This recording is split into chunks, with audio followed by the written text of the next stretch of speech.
Movie के start में हमें मिलानिया नामी लड़की दिखाई जाती है। वो एक कमरे में बंद थी। इसे वहाँ कुछ सिपाहियों के कदमों की आवाज़ सुनाई देती है। मिलानिया अपने कमरे में रखी व्हीलचेयर पर बैठी थी। फौजियों में से एक मिलानिया को व्हीलचेयर की मुसलिक बेल्ट से बांधता है। इसके बाद मिलानिया को कमरे से बाहर लाया जाता है। वहाँ मजीद बच्चे भी नजर आते हैं।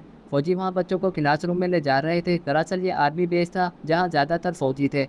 जहाँ कुछ बच्चों को भी रखा गया था। इनके टीचर इन्हें क्लासरूम में पढ़ाते हैं। मिलानिया एक गैर मामूली तालिब इल्म थी। टीचर भी इसे पसंद करती थी। बच्चों को दोबारा इनके कमरों में भेज दिया जाता है। ये बच्चा नॉर्मल लग रहे हैं लेकिन ऐसा नहीं था। जब इन बच्चों को खाना दिया गया तो वहाँ कीड़े थे। इन बच्चों को वो कीड़े खाने का शौक था और ये बहुत अजीब था। अगले दिन टीचर ने तमाम बच्चों को एक काम सौंपा। फिर टीचर ने पूछा इसकी कहानी कौन सुनाएगा। मिलानी अपना हाथ खड़ा कर कर कहती है मैं करूँगी। मिलानी अपनी कहानी सुनाना शुरू करती है। टीचर को इसकी कहानी बहुत पसंद आती है। वो इसके करीब जाकर इसके सर को छूती है। इसी दौरान अफसर गुस्से में क्लासरूम में आता है। अफसर इससे पूछता है कि क्या तुमने इसके चेहरे को छुआ। वो कहती है मैंने इसके चेहरे को नहीं बल्कि सर को छुआ।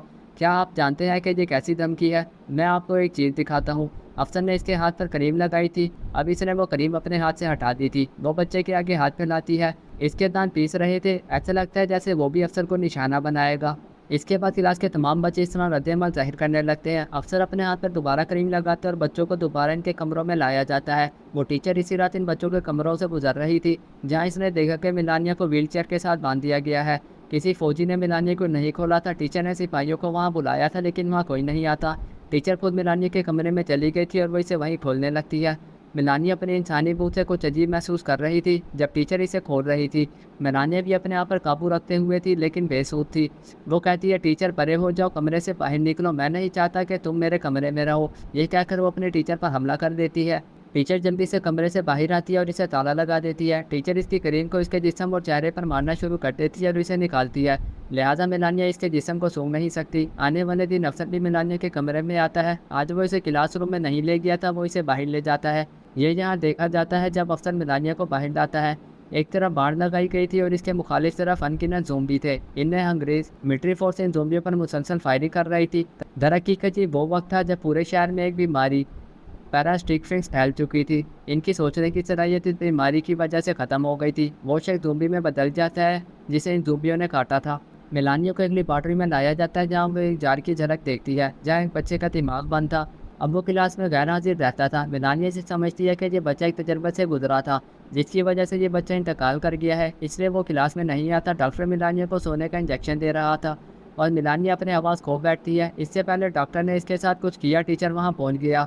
वो गैस सिलेंडर उठाती हुई वहाँ पहुँच गई थी। वो डॉक्टर से कहती है। इसी दौरान सिपाही वहाँ आते हुए टीचर को पकड़ लेते हैं। डॉक्टर ने टीचर को समझाते हुए कहा मैंने लाख बार सोचा है, तुम क्या सोच रहे हो?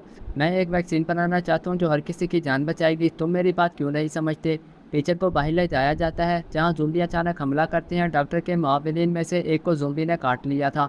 इसके ज़रिए वो ज़ोंबी भी बन चुकी थी। डॉक्टर भागता है। मेलानिया अभी तक बिस्तर पर ही थी जो इसके हाथ बंधे हुए थे। लेकिन अजीब हकीकत ये थी कि मेलानिया इसे दिखाई नहीं दे रही थी। एक नॉर्मल इंसान दूसरे इंसान को इसकी बू से पहचान सकता है जब वो ज़ोंबी में बदल जाता है। मेलानिया कोई आम इंसान नहीं थी इसलिए ज़ोंबी को इसकी बू का पता नहीं चल रहा था। मेलानिया भी इन ज़ोंबियों जैसी थी। किसी तरह मेलानिया बाहर आती है जहाँ इसने देखा कि इर्द गिर्द में हंगामा बरपा था। हर जगह ज़ोंबी थे जो फौजियों को निशाना बना रहे थे। सिपाही मुसलसल ज़ोंबियों पर फायरिंग कर रहे थे। फिर वो अपने टीचर को दो सिपाहियों के हाथों पकड़े हुए झलकती है। जब इसकी टीचर अपने आप को सिपाहियों से छुड़ा रही थी तो वो सिपाही इस टीचर पर हमला करते हैं। ये देखकर मिलानिया अपने टीचर के पास भागी थी। वो इन सिपाहियों की गर्दनों पर काटती है। फिर वो अपने होश खो बैठती है। टीचर मिलानिया को अपने गोद में ले रही थी जब ज़ोंबी टीचर पर हमला करने आ रहे थे तो फौजी गाड़ियाँ वहाँ पहुँच गई थी। टीचर मिलानिया को लेकर गाड़ी में बैठ गई थी। डॉक्टर वहाँ पहले से मौजूद था जो वैक्सीन बना रहा था। तमाम ज़ोंबी अपनी गाड़ी के पीछे भाग रहे थे लेकिन वो इन ज़ोंबियों से बहुत जल्द आते हैं। जैसे ही अफसर पीछे मुड़ने के बाद गाड़ी में मिलानिया को देखता है वो गुस्से में आता है और अपनी बंदूक मिलानिया की तरफ बढ़ाता है। वो सोच रहा था कि अगर मिलानिया किसी को काट ले तो वो भी ज़ोंबी में तब्दील हो जाएगा जैसा कि अफसर मिलानिया को मारने जा रहा था। तब टीचर मिलानिया के सामने आकर कहता है इसे मत मारो, हम इसे छोड़ देंगे।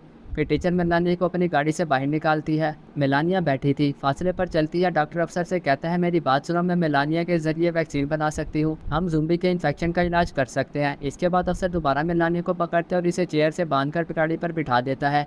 इसके साथ इसका निकाब भी था। थोड़ी दूर जाकर इन्हें पानी की ज़रूरत पड़ती है। वो एक नदी के करीब चले गए थे। फिर बहुत से ज़ोंबी वहाँ पर आते हैं, उन पर हमला करते हैं। इनके फौजियों में से एक को ज़ोंबी ने काट दिया था। इस काटे हुए सिपाही को अफसर ने गाड़ी में बैठने से मना किया। वो सिपाही भी ज़ोंबी बन गया था। वो जल्द ही यहाँ से बाहर जाना शुरू कर देते हैं। वो अपनी गाड़ी स्टार्ट कर रहे थे लेकिन कोई फ़ायदा नहीं हुआ। इन्हें पैदल जाना पड़ता है। वो सब लंदन पहुँच गए थे। इन्हें यहाँ कुछ खाने की चीज़ें की ज़रूरत थी। जब अफसर अपनी दूरबीन से देखता है तो खाने की दुकानों के बाहर ज़ोंबियों की बड़ी तादाद मौजूद थी। वो बेहरकत हालत में थे। वहाँ का अफसर कहता है हम इन ज़ोंबियों के दरमियान जाएंगे और अपने जिस्म पर करीन लगाएंगे। इसके लिए वो हमारी इंसानी भूख का पता नहीं लगा सकेंगे, ना ही हम एक दूसरे से बात करते हैं। अब वो सब इन ज़ोंबियों के दरमियान से गुजरती हुई एक इमारत तक पहुँच जाती है। ये इमारत बिल्कुल वीरान थी। मेलानिया डॉक्टर से पूछती है मैं कौन हूँ, मैं कहाँ से आई हूँ। डॉक्टर मेलानिया से कहते हैं जब ये बीमारी पूरी दुनिया में फैली थी वो खातून जो हामला हुई थी इसके पैदा होने वाले बच्चे आप जैसे हैं। इसका मतलब ज़ोंबी की दूसरी नस्ल है। आप में सोचने की सलाहियत है। तुम ऐसे माहौल में रह सकते हो और तुम मेरी आखिरी उम्मीद हो। मैं आपसे वैक्सीन बनाना चाहता हूँ ताकि मैं पूरी दुनिया का इलाज कर सकूँ। इसके बाद सारा वक्त इसी जगह गुजारते हैं। अगली सुबह वो निकलने के लिए तैयार हो जाते हैं। बहुत से ज़ोंबी थे जो सो रहे थे। मेलानिया कहती है मुझे एक मौका दो, मैं नीचे की तरफ बढ़ता हूँ। मैं वहाँ से तमाम ज़ोंबियों को हटा सकती हूँ। डॉक्टर कहता है कि अगर हमने इसे वहाँ भेजा तो इसके पास वापस आने का कोई सबब नहीं है। मेलानिया कहती है मैं वापस आऊँगी, मैं आप सब की तरह एक बनना चाहती हूँ। मैं एक आम इंसान बनना चाहती हूँ। मेलानिया नीचे की तरफ जाती है। नीचे चलते हुए मेलानिया वहाँ से एक कुत्ते को पकड़ती है। वो इस कुत्ते को ज़ोंबियों के दरमियान ले जाती है। एक ज़ोंबी कुत्ते के कोच की पूँछ से जागता है। इसके बाद तमाम ज़ोंबी इस कुत्ते के पीछे भागते हैं जिसकी वजह से सारा रास्ता साफ़ हो जाता है।